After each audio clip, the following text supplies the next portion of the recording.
This episode of the Date Podcast is sponsored by Bopsy. Meet up to 6 people over mobile video. It's video speed dating. Download Bopsy in the Google Play Store or iTunes. Check out bopsy.com. We know you love us, but the information on our podcast is provided for educational and entertainment purposes only. I understand I'm both an LPC and an LMFT. However, this is not intended as a substitute for professional services of any kind. If you or anyone you know needs professional help, please seek mental health services.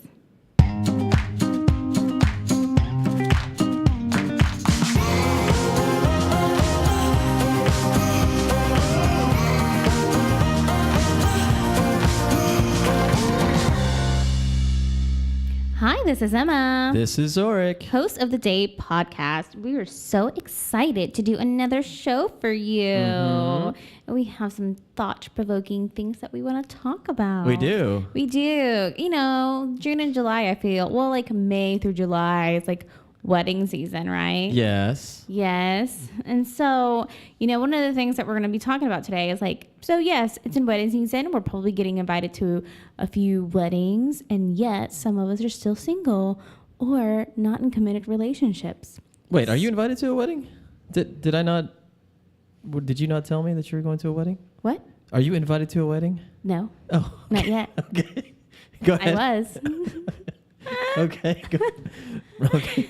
But ahead. it's wedding season, you know? So you're just always saying like someone going to a wedding. Like that's basically like what your Facebook post or Instagram's posts are.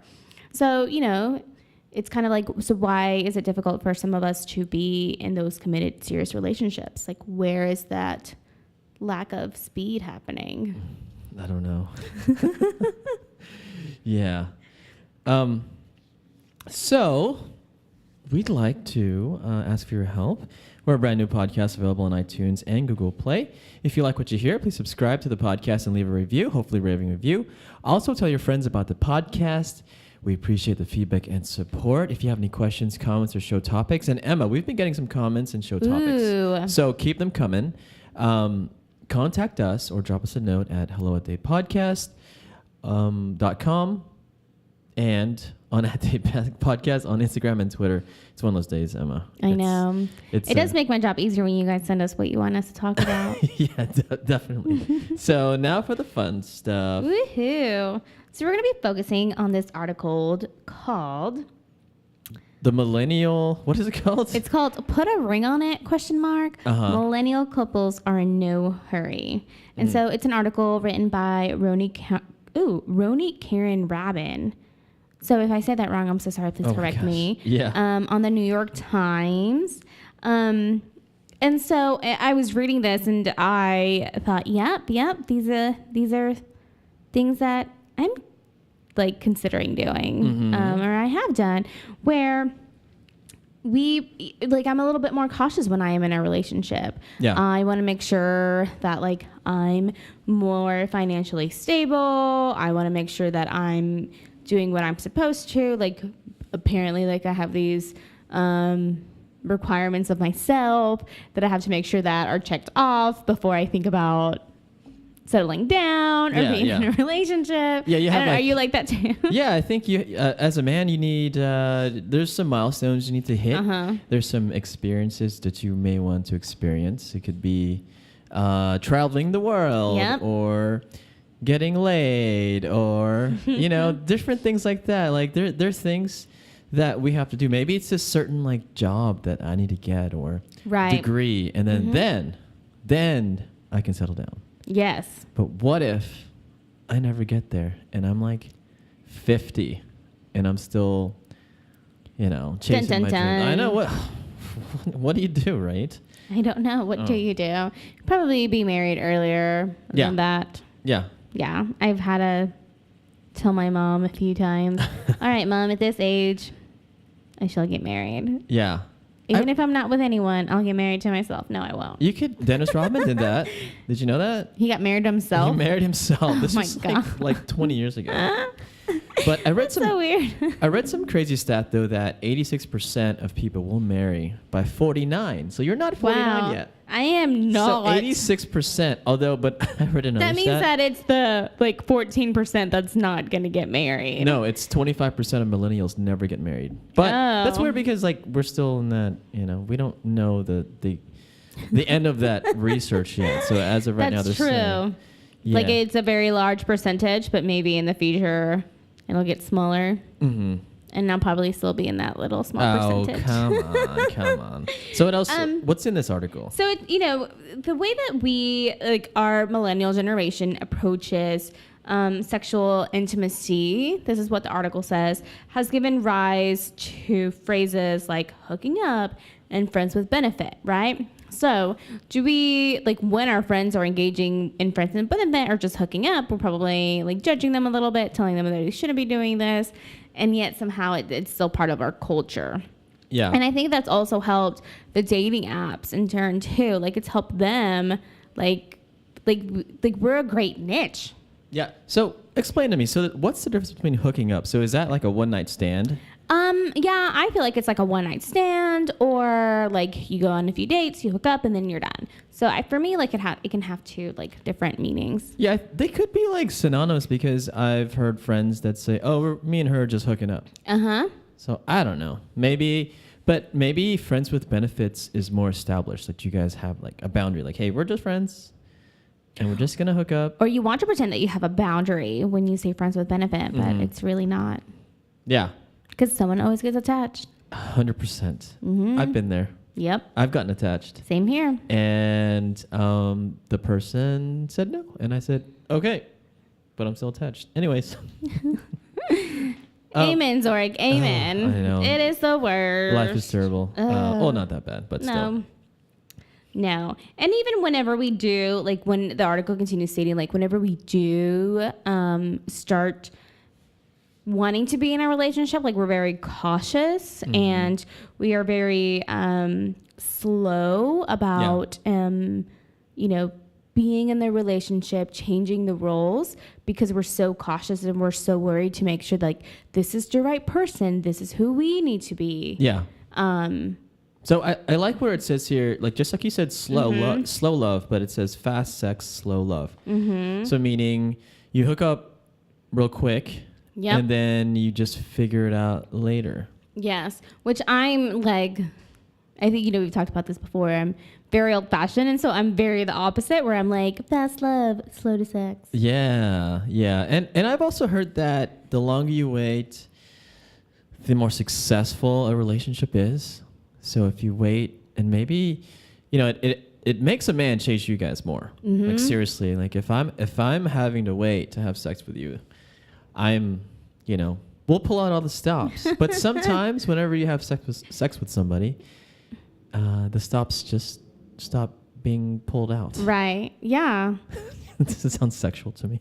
No. Yeah. You know what I'm saying? Don't try to make it sexual. Okay. Okay. No, but I get you. It's sort of when you have sex with someone after you've been chasing them or wanting it for so long that it becomes okay, I got my trophy now. What? Yeah.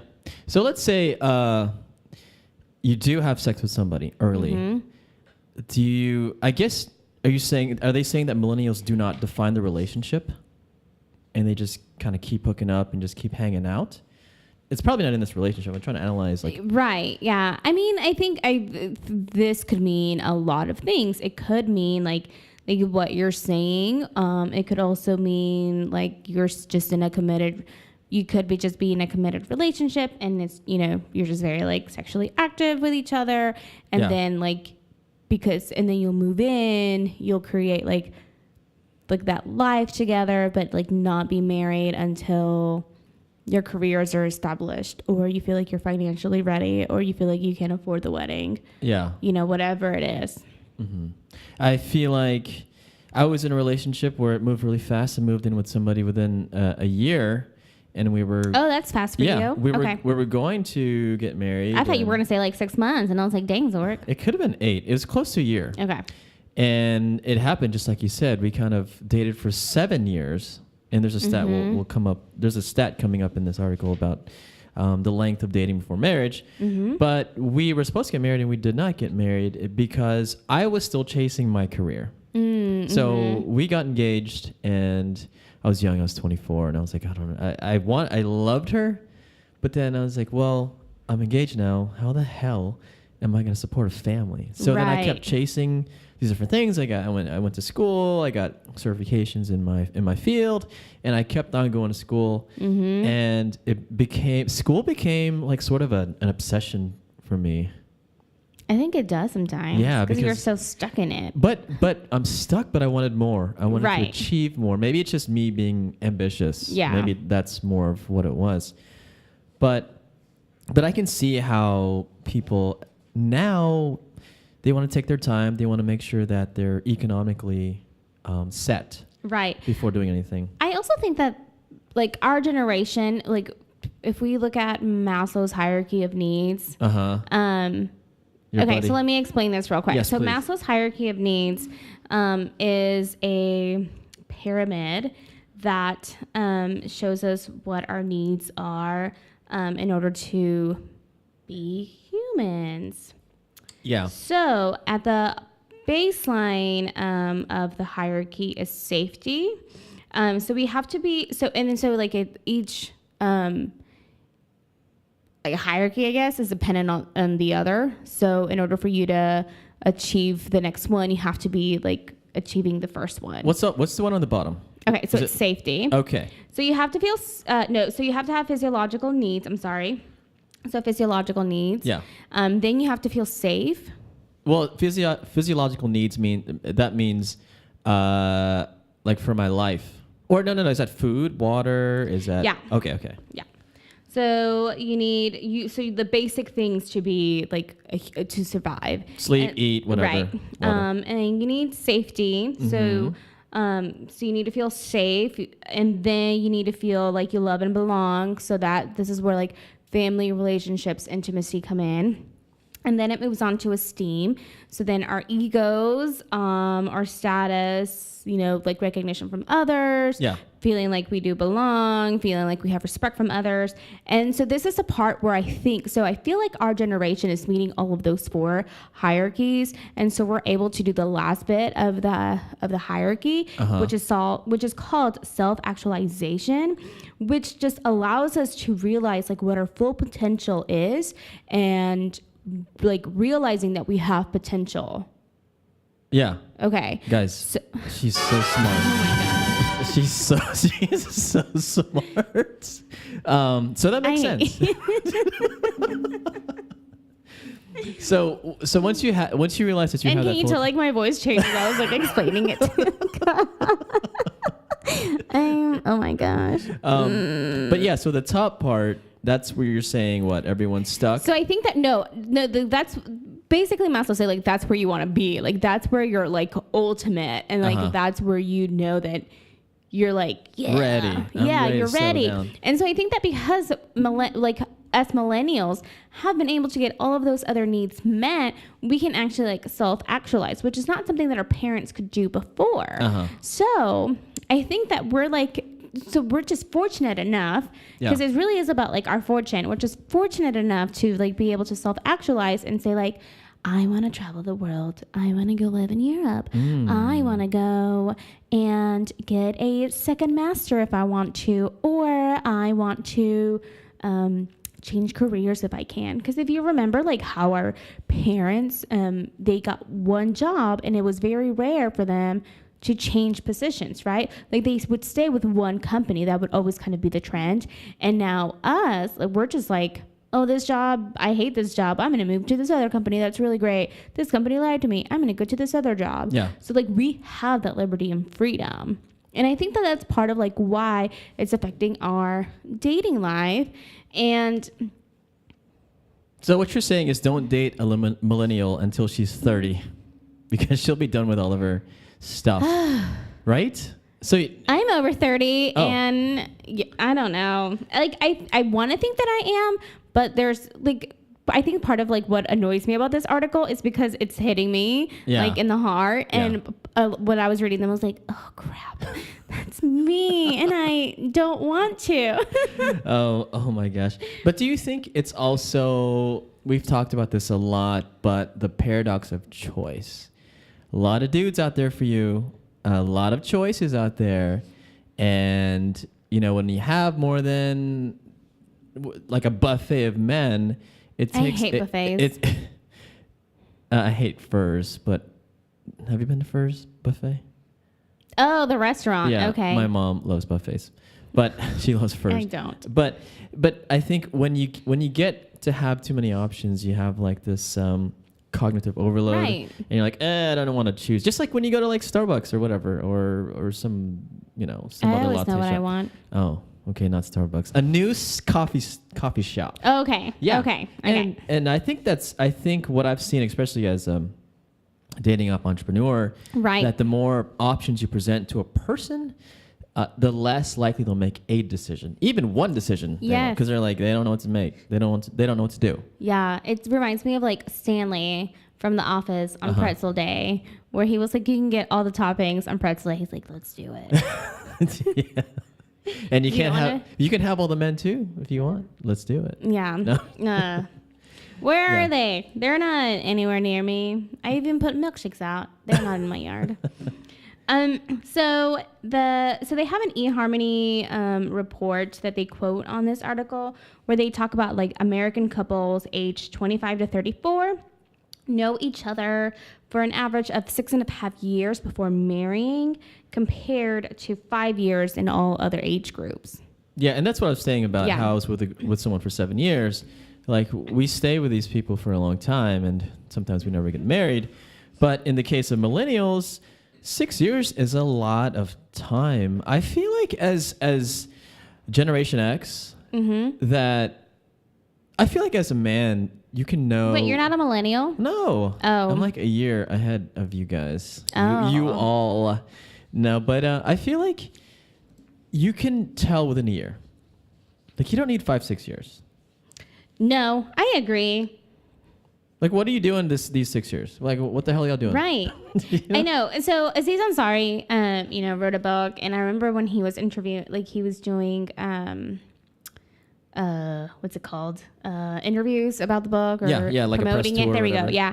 He was talking about how sometimes he judges couples who get married very quickly. So kind of like they get engaged within a year, because he's like, I've had a sweater in my closet for a year, and I still don't know everything about that sweater. And I laughed because I thought it was funny, and at the same time, I'm like, right, but some of us know, like, we're more intuitive. Yeah. Aziz. Yeah. I agree with everything else that you say, except that. Yeah, that's a pretty good analogy too. Yeah. Right? So, but again, back to the 6 years, like, what are your thoughts on that? So compared to the other age groups, so that's probably baby boomers, that's Generation X, 5 years. But that's really not much of a difference. Even 5 years for me before, like, we didn't get, like, my ovaries are drying up, you know? Yeah. They're not going to be youthful forever. It could be like beef jerky soon. Ew. Great. Thanks, Zorric. Thank you so much. Yeah, I appreciate that. Yeah. So maybe these are couples though. Right. So they've been together for 5 years, and then they finally get engaged. And I got to say, like, for me, so growing up as a kid, I really thought that by age 25, I was going to be married and have kids, maybe 2, gonna have a career, and like that meme that's like, and now I'm 30 and I just open up another bottle of wine and drink and just laugh and cry. Like, that's me. I'm the meme right now. And listen to self-help books when we're 30s. That's all we do. That's all we do. So like, this couple's 24 and 25.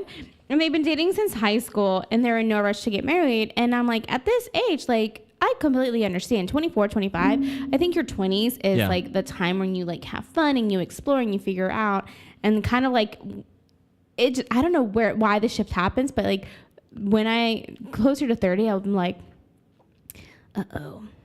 crap. Time's a ticking. Yep. Beef jerky's a coming. Oh, gross. No, but I think also, don't you think that we are influenced by our parents and our grandparents? So, for example, if our parents got married early, then we're probably most likely to get married early, or at least want to. Right. My parents got got married late and they had me late in their 30s. So that's kind of probably why I'm the way I am too. No, my parents got married late. Like my parents, I think they were both in their 30s when they got married and then had me, and then my sisters. So they were like after 30. But my mom has always put my mom and my grandma have always put like the pressure of like, okay, well, you know, like you'll feel fulfilled when you're a mom, and I'm like, will I? That's a whole other topic. Yeah. But like that's always like kind of what I'm told. I think it's also she just wants grandchildren in the house. Yeah. I think, and so she just puts it on me, and then I enter and like take that pressure. But I think that's something that like I think is very common for women. It doesn't matter like what ethnicity you are. I think that's something very common for us, where we're told like, yes, you need to be successful in your career, but also look, babies, hurry up and get married.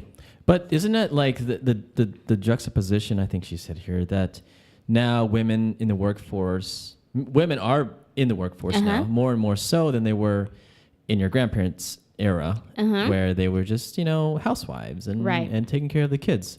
So that's also why millennials today and females today are probably just waiting till later in life when they have their master's degree or, you know, whatever it is. So...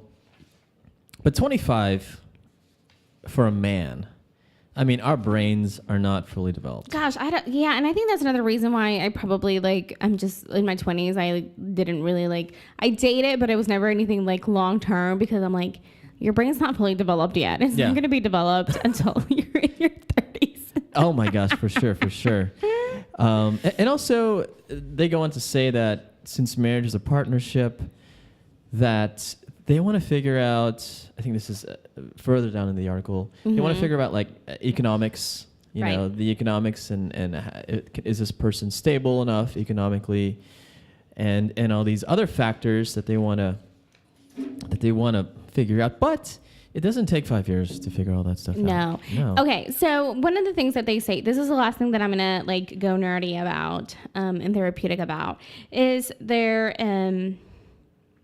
Dr. Fisher, who is someone that they quote in this article, she talks about how, you know, you're waiting so long to get married, like, or to decide that you want to get married. And so, like, within that time, you have time to learn about yourself. You have time to learn how to, like, you deal with partners, communication.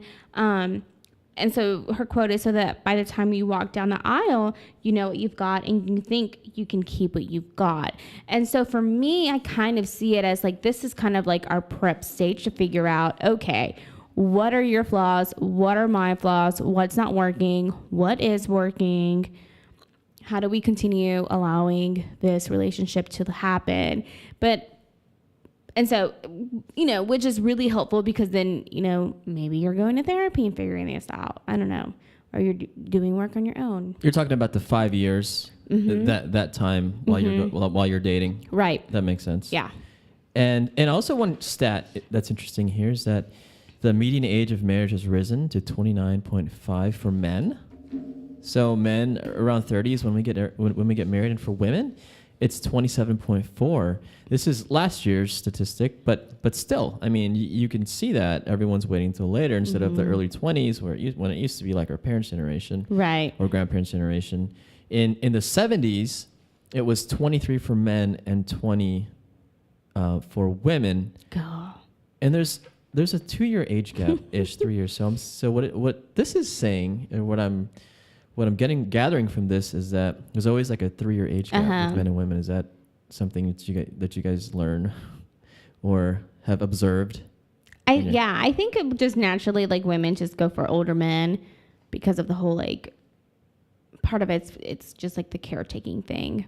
And for me, I date older guys because of the brain thing. Because I already know what's up with y'all's brain. What's up with that? So your brain is probably the maturity level that mine is. I don't know. Sometimes on this podcast, you like prove me wrong. Yeah, sometimes with my toys. Oh my gosh! Like, for example, this toy right here. What's that toy? I don't know. I'm scared. Is it a cell phone? It's my phone. Come on. Oh my gosh. Don't put your mind in the gutter. Oh, right, Zorric. Take it out of the gutter. As you talk about your toy. So, what else did you gather from this article? It gave me a little bit of validation And so, but this is also just me like taking it a certain way. So it validated me a little bit. And then there was the other part of me that was like, great. Yeah. I achieved everything else except this one part. And so my type A personality is like, well, why is this not being achieved yet? What's happening? Did you check your Maslow's checklist for yourself? Yeah. Maybe. Yeah. Are you up at that last level? I am at self-actualization. Okay, Thank you. Look at jerk. you. Oh, excuse me. What I got from this is that she says this at the end, but the reason why people wait for a long time is so that they can avoid divorce. I agree. Divorce is expensive. Yeah, it's expensive, and it's expensive. It's if you have kids, there's a lot of like shuffling. Like you said, expensive. There's economics. There's a lot of feelings and emotions. The kids are definitely affected. Oh yeah. So you don't want to divorce. And I think part of that is if you are coming from parents who are divorced, you're probably trying to avoid that too because you remember what emotions you were feeling as that was happening. And you want to avoid that for your kids. Fortunately, like my parents are still together. I've also threatened them. Why? I told them that if they ever got divorced, I'd cut them off. Oh my gosh. Lots of pressure from the siblings. If they're going to put pressure on me, I feel like I can put it back on them. That makes sense. Okay. You can dish it. You should be able to take it. Okay. This was interesting. It just shows that society today is focused more on their career rather than homemaking and a family. Right. That's one kind of shift from even 10 years ago, maybe? Yeah. So it hasn't... For sure. It's been recent. Yeah. What do you think is going to happen? Is it going to keep shifting this way? No, I think it's going to end up going back, and the value, the family value is going to be like one of the like most important values because it always shifts. You always see the shift. Like if remember, like in the during World War II when women started being back in the workplace, and then like it was that, and then the value of family came back, and now it's work again, and so I think it'll go back to family. So I think it's either like one of those that you kind of see trending. Yeah, I think history and society is very cyclical. Mm-hmm. So back in the day, what was cool? Like skinny jeans was okay, but now. It was baggy jeans. Yeah. And now it's skinny jeans. Mm-hmm. So just life in general is cyclical, right? Yes. Record players. Now they're a hit. Yeah. Right? Vinyls. Cool. Okay. So let's talk about our Halcyon event that we had on Wednesday. So there were a lot of cool things that happened. We had a lot of RSVPs, but typically, half show up. Right. But it was a good crowd, and a lot of people were mixing and talking and mingling. For sure. And the Halcyon staff was just thoughtful and just so nice. So thank y'all so much. You guys were like working so much. Yeah. Trying to just provide for us. So thank you. Yeah, I hope we weren't so obnoxious or too obnoxious. I don't think we were. But yeah, I don't think so either. I'm just saying that because I think our crowd's cool. Right. But it was fun. We even had one of our listeners come out. Amy? Did you meet Amy? You did. I did. Yes, you did. Okay. Yeah, and so people from the podcast came out. So it was a great event, and I'm really bad with names. I'm great with faces. Yeah, I know it's like the worst. Like I have the worst job for that. Yeah. So I'm sorry, Amy. If I saw your face, I'd be like, "Hey, I know you." So luckily, everyone had name tags. Yes, that was helpful. Maybe you had one too many cocktails. That's why you can't remember everyone's name. Don't make me sound like a lush. Because I am not. But it was a great event. Thanks everyone for coming out. Yes, thank you. We I think we had more people than last time. And I think we had some people that exchanged numbers and are going on dates this week. Nice. Which is awesome. The whole point of this is to get people. So we preach about dating apps. And we've talked, we beat this to death that there are many ways to meet people. There's dating apps, there's meetups, there's church, there's work. Make dating apps not your number one choice. Right. Make it one of the 4 or 5 choices. Don't prioritize it over everything else. Because when you focus on dating apps only, again, you kind of lose the those social skills that we typically that you still need used to use all the time. Because you interact with people. Yeah, and at these events, it forces you, just like in our meetup, this podcast we talked about, it forces you to talk to people and get out of your shell, because you have to. You have to take risks. Men, I saw you guys talking to a lot of women out there, and vice versa. So I think the women were thoroughly entertained. I gotta say, you did a very wonderful job of introducing people and helping them mingle, Zorric. Yeah, that's the whole point of a host. You were a beautiful host. Oh my gosh, why, thank you so much. You're very I will welcome. never make fun of you ever again. That's a lie. Don't even. Yeah. Well, that's all we have for today. We hope that you enjoyed the show. If you have any questions, comments, or show topics you'd like for us to discuss, you can drop us a note at hello@datepodcast.com or on @datepodcast on Instagram and Twitter.